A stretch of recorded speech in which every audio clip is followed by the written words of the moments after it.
योगी जी ने जो उत्तर प्रदेश को उत्तम प्रदेश कार्य बनाने का कार्य किया है, जिस प्रगति को विकास की ओर ले गए हैं, यूपी को नंबर बनाने का काम है, वही वापस आएंगे 2022 में। 9 विधायक और 2 सांसद केंद्रीय मंत्री और प्रदेश में सरकार में मंत्री होते हुए आगरा का जो विकास होना चाहिए था 4.5 साल में, ऐसा कोई विकास नहीं हुआ है। योगी जी ने जो इस समय गति दिखाई है, शायद ये गति पहले दिखाई होती तो गाड़ी मंजिल पर पहुंच गई होती। योगी जी ने शुरू में ही कहा था कि बदमाशों को रोकेंगे, ठोकेंगे, या तो वो प्रदेश छोड़ दें या उनका खात्मा होगा, और ये बात तो उन्होंने सिद्ध कर दी। नमस्कार, मैं हूं अरविंद शर्मा और आप देख रहे हैं यूपी तक। उत्तर प्रदेश में विधानसभा के 2022 में चुनाव होने हैं, लेकिन चुनावी सरगर्मियां अभी से तेज हैं। मतदाताओं के बीच में बहस और मुबाहिसे चल रहे हैं। आगामी चुनाव को लेकर तमाम रुख अख्तियार किए जा रहे हैं, विचार विमर्श किए जा रहे हैं, अपनी अपनी बातें कही जा रही हैं। इसी के बीच में यूपी तक की टीम पहुंची है आगरा, और आगरा के भी एक खास स्थान पर जिसका नाम दहली गेट है। दहली गेट पर ये चाय की दुकान है जिसमें शटर नहीं है, और इस चाय की दुकान पर चुनाव की न जाने कितनी चर्चाएं परिचर्चाएं लगातार चलती रहती हैं। और इन्हीं चुनाव की चर्चा को जानने के लिए बात करेंगे यहाँ पर मौजूद लोगों से। क्या नाम है आपका? मेरा नाम डॉक्टर मदन मोहन शर्मा है। क्या करते हैं आप? मैं शिक्षक हूँ। एक बात बताइए, उत्तर प्रदेश में 2022 में जो विधानसभा चुनाव होने जा रहे हैं, उन चुनावों पे आपका क्या मानना है? और 5 साल, लगभग 5 साल जो योगी की सरकार चली है, उस पर क्या कहना है? अगर हम अपने क्षेत्र आगरा की बात करें तो पर्यटन स्थल जो था उसका व्यापार बिल्कुल ठप हो चुका है। रोडों की स्थिति आप देख रहे हैं कि पहली बरसात में ही पोल खोल चुकी है, जगह जगह गड्ढे हो गए हैं, और जगह जगह आदमी अपनी मौत से झेल रहा है, और कोई गाड़ी किसी में गिर रही है गड्ढे में। 9 विधायक और 2 सांसद केंद्रीय मंत्री और प्रदेश में सरकार में मंत्री होते हुए आगरा का जो विकास होना चाहिए था 4.5 साल में, ऐसा कोई विकास नहीं हुआ है। और यहाँ पर यमुना स्वच्छता की बात करें तो यमुना स्वच्छता के लिए करोड़ों नमो गंगे के नाम से पैसा आया, लेकिन कहीं भी पैसा लगा हुआ दिखाई नहीं दे रहा है। ये जो 2022 के अंदर चुनाव हैं, लगभग 5 साल होने जा रहे हैं, तो इसके अंदर आपको क्या लग रहा है कि चुनाव में क्या होगा और किस तरीके की चीज़ चलेगी? सबसे पहले आप अपना नाम बताइए। मेरा नाम अनिल वर्मा है। मैं पेशे से टैक्स अधिवक्ता हूँ और टैक्सेशन बार एसोसिएशन का पास प्रेसिडेंट हूँ, national chamber of industries and commerce का पास प्रेसिडेंट हूँ। योगी जी ने जो इस समय गति दिखाई है, शायद ये गति पहले दिखाई होती तो गाड़ी मंजिल पर पहुँच गई होती। योगी जी ने शुरू में ही कहा था कि बदमाशों को रोकेंगे, ठोकेंगे, या तो वो प्रदेश छोड़ दें या उनका खात्मा होगा, और ये बात तो उन्होंने सिद्ध कर दी। चाहे मुख्तार अंसारी हो, चाहे वो विक्रांत दुबे हों, या और बड़े बड़े भूमाफिया हों, उन सबको उन्होंने ढेर कर दिया, अवैध कब्जों को हटा दिया, और जो भूमाफियाओं को एक हिम्मत होती थी जगह पे कब्जा करने की, वो ख़त्म कर दी गई है। ये उन्होंने एक अच्छा काम किया है। लेकिन बाकी जो अभी कोरोना काल के अंदर जितना कार्य होना चाहिए था, जितनी तैयारी होनी थी, वो तैयारी पूरी नहीं थी। उस वजह से लोग परेशान रहे, लोगों को ऑक्सीजन नहीं मिली। इवन बड़े बड़े अधिकारियों, बड़े बड़े विधायक और सांसदों के अपने रिश्तेदारों को भी वो सुविधा नहीं मिली, ऑक्सीजन नहीं मिली, और वो सब के परिवार में कोई ना कोई गया है। इससे जो है उनकी छवि खराब हुई है। अब वो प्रयास कर रहे हैं थर्ड वेव कह करके। थर्ड वेव तो भगवान करे ना आए। चुनाव पे इन सब चीज़ों का क्या असर है, क्या मानना है आप? देखिए, चुनावों में जो है मिश्रित प्रतिक्रिया है, क्योंकि चुनाव एकदम से ये कह देना कि योगी जी व्यक्तिगत उनकी छवि जो भी हो, लेकिन बीजेपी सरकार की उतनी अच्छी छवि नहीं है जितनी की होनी चाहिए।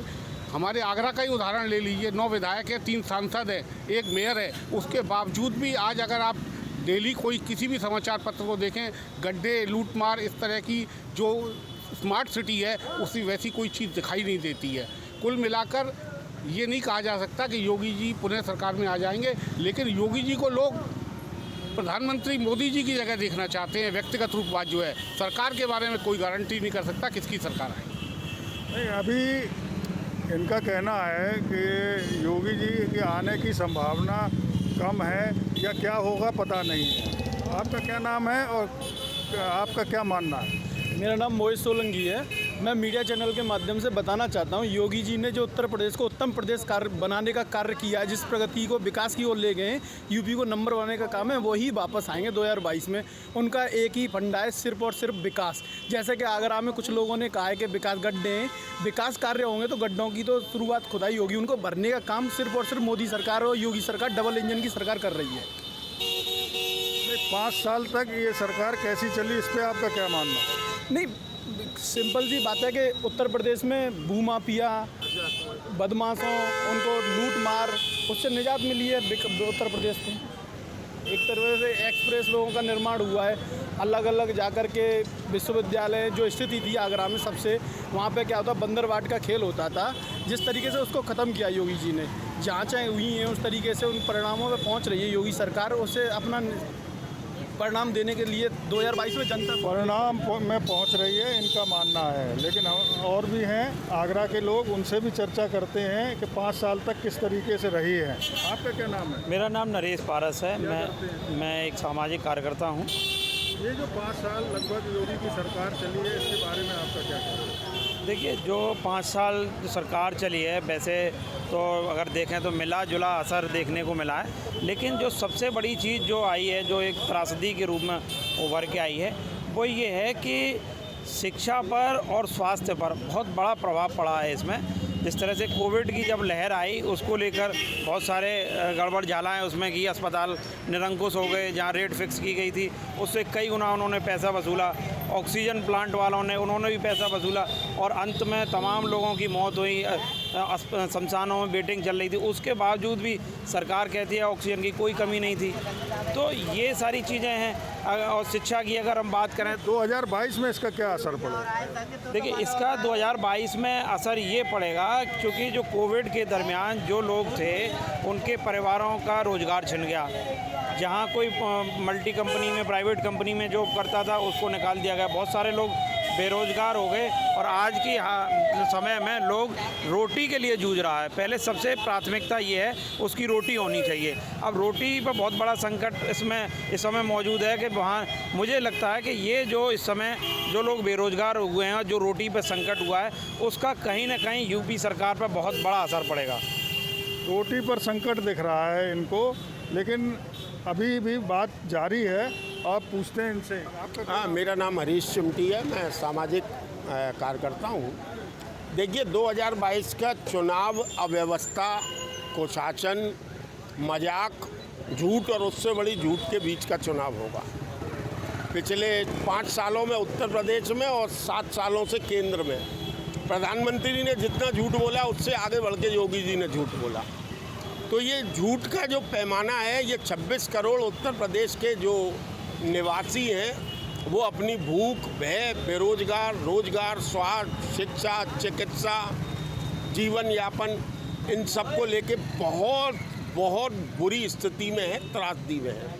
और सरकार ये दावा कर रही है कि हमने लोगों को वो सुख दिया है जो उनको स्वर्ग में भी नहीं मिल सकता।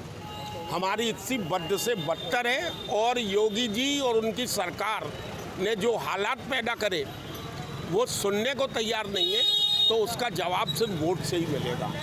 और मैं यदि ये कहूँ कि दिल जोड़ने का काम तो गड़िया को दे दिया, बिल्ली की देखरेख में चिड़िया को दे दिया। दुनिया हमारा हक भी हमको न दे सकी, और कोटा भी हमसे छीन के राजा को दे दिया। कोरोना का संकट, रोजी रोजगार, स्वास्थ्य, शिक्षा, चिकित्सा, बेरोजगारी, सांप्रदायिकता, धार्मिक उन्माद, उसके बाद आगरा में बीजेपी की हर स्तर पे 30 साल की बढ़त, और शहर की हालत ये, रावण राज्य भी बेहतर होता, और आगरा को जो है ये हालत है। तो उत्तर प्रदेश का जो चुनाव है, वो अब उत्तर प्रदेश नहीं, देश के लोकतांत्रिक व्यवस्था को मजबूत बनाने का नया चुनाव होगा। सन 77 का जो आपातकाल था, जिसको हम लोगों ने झेला, उस आपातकाल में लोकतांत्रिक मूल्यों का था। अब अघोषित आपातकाल और जवाबदेही के साथ आपकी जो प्रतिवाद है, उनको जो आईना या उनको जो छीनने की कोशिश सरकार ने की है, उससे आवाम बहुत परेशान है। और अब चुनाव जो है, योगी जी करें कुछ भी, संघ करे कुछ भी, धार्मिक लोग करें कुछ भी, लेकिन ये चुनाव योगी जी को अब उनकी औकात बताने जा रहा है, उनको सज़ा मिलेगी। और लोग जिस तरह से देखते हैं, अब ये बातें हरीश चिमटी ने कही हैं उत्तर प्रदेश की सरकार को लेके, लेकिन इसी के साथ ही इस बात को आगे बढ़ाते हैं और जानते हैं कि आगे वाले जो हैं वो उनकी राय क्या है। ये उत्तर प्रदेश में 2022 में जो चुनाव होने जा रहे हैं, योगी आदित्यनाथ की सरकार है, आपका क्या मानना है 5 साल में क्या अच्छे काम हुए हैं और क्या काम वो नहीं कर पाए हैं, और उसके अलावा 2022 के अंदर आप किस निगाह से देखते हैं चुनाव को? मेरा मानना सिर्फ इतना है कि उत्तर प्रदेश के अंदर जिस तरीके से माननीय योगी जी आदित्यनाथ के नेतृत्व में सरकार चली है, आम जन में जो पिछली सरकारों में भय रहता था वो भय निकल गया।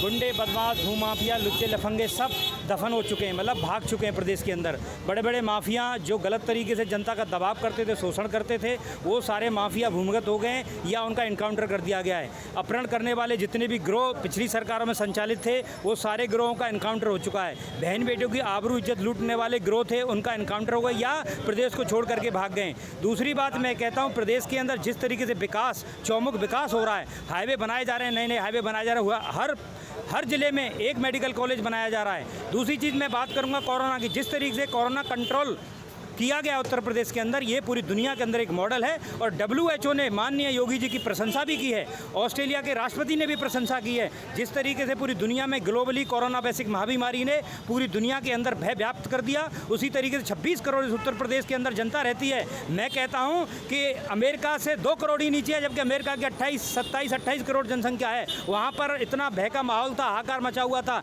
अपने उत्तर प्रदेश के अंदर जिस तरीके से कंट्रोल किया गया कोरोना का, मैं उन शिक्षकों के लिए भी बहुत बहुत धन्यवाद दूंगा जिन्होंने दिन रात मेहनत करके। 2022 के चुनाव को परिप्रेक्ष्य में आप क्या सोच रहे हैं? देखिए, मैं 2022 में आम जनता माननीय योगी जी के साथ है, सारे लोग योगी जी के साथ है और 350 से पार सीटें माननीय योगी जी के आएंगे और पुनः उत्तर प्रदेश के अंदर योगी जी मुख्यमंत्री बनेंगे। क्या नाम है आपका? मेरा नाम डॉक्टर सुरेंद्र सिंह भगौर है। क्या करते हैं? मैं पेशे से चिकित्सक हूँ, मेरा हॉस्पिटल है यहीं पर। तो ये आगरा में मिलीजुली प्रतिक्रियाएं हैं 2022 के चुनाव को लेके। आदमी नाराज भी है, आदमी संतुष्ट भी है। मतदाताओं के बीच में इसी तरीके की बहस और मुबाहिसे चल रहे हैं।